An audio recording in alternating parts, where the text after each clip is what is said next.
Right now, we turn to the NBA. The Raptors were blown out Friday night, 113-78 by the Hornets. Listen to what guard Kyle Lowry had to say after the loss.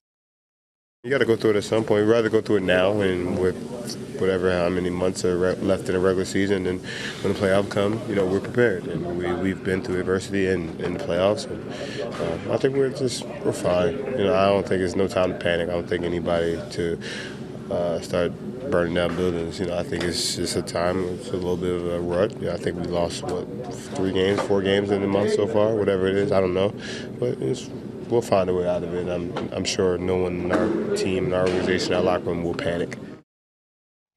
It is overreaction time. The 35-point margin marked the Raptors' largest loss of the season after having one of the best offenses in the league for much of the season.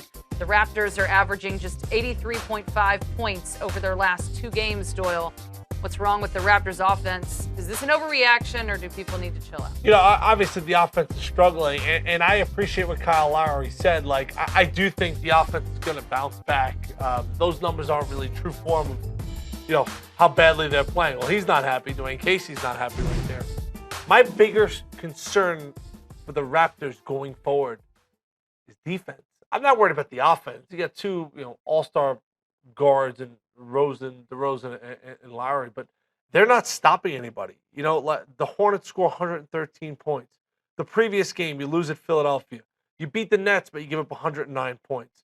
100 points to the Knicks, 113 to the... every game they give up over 105 points, it seems like. So for me, as they get into the playoffs or get near the playoffs, they're going to have to lock down and guard somebody. But there's so many games. Kyle Lowry's right. They're going to be fine going forward. I still think they're the second best team in the Eastern Conference, but this is the ebbs and flows of the season. We saw the Cavaliers kind of go through a little bit of a rut. I think the bigger concern is, can they stop somebody? Because the offense isn't always going to be there, as we saw tonight from the Rockets when they got beat up by the Warriors. But what you can always give every night is energy and effort on defense, and that's really been subpar this year. So no big concerns when you look forward to the rest of the season?